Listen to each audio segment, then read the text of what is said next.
이 대표의 검찰 출석 입장문은 물론 여론에 호소하는 것이었겠지만 내용은 법정 변론에 가까울 정도로 상세했습니다.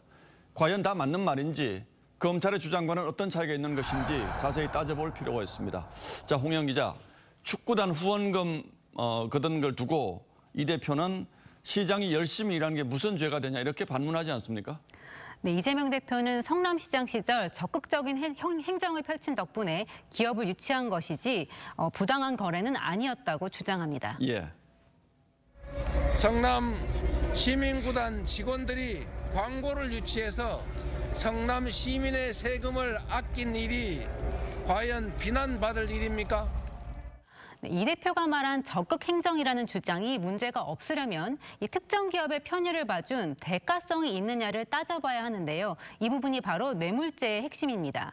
그런데 이 기업들의 면면을 보면 선의로 후원했다기보다는 토지 용도 변경이나 건축 인허가권 같이 이 주고받은 것이 명확하다는 게 검찰의 판단입니다. 이 대표 측이 후원금이 아니라 광고비라고 주장하는 것도 바로 그 뇌물죄를 피하기 위한 것이라고 볼 수 있겠군요.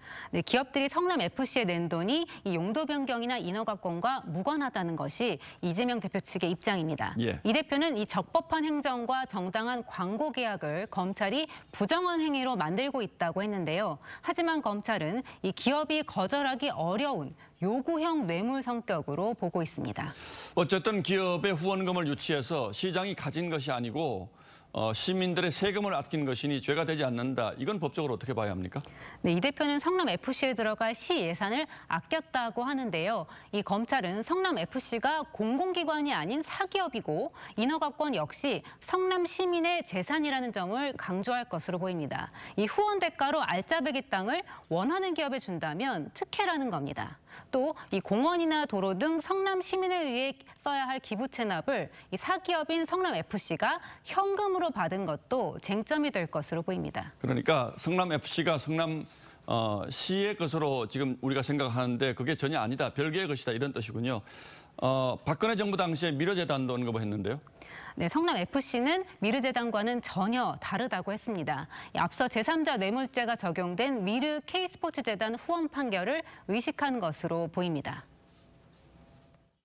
성남FC를 어떻게 미르재단처럼 사유화할 수 있다고 생각하는 겁니까?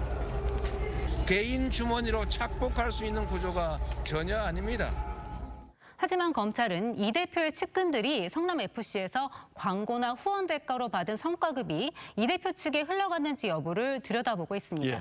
또 이 대표 측 인사가 있는 희망살림과 같은 이 사단법인에 우회적으로 기업들이 후원한 점도 이 정치적인 이해관계가 있다고 보고 있습니다. 민주당이나 이 대표는 이미 무혐의 처분된 사건을 검찰이 다시 꺼집어냈다 이렇게도 주장하는데 이건 맞는 얘기입니까?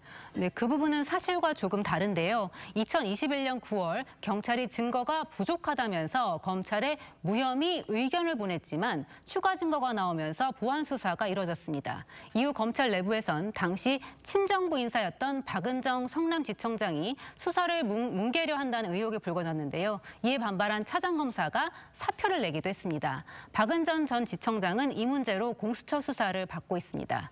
결론적으로 이 4년 7개월 동안 성남FC 수사 과정에서 검찰이 무혐의 처분을 내린 적은 없습니다. 그래서 국민의힘 쪽에서는 무혐의 된 사건이 아니라 지난 정부에서 대충 수사하다가 덮은 사건이다 이렇게 주장하고 있는 거죠. 예, 홍영 기자 잘 들었습니다.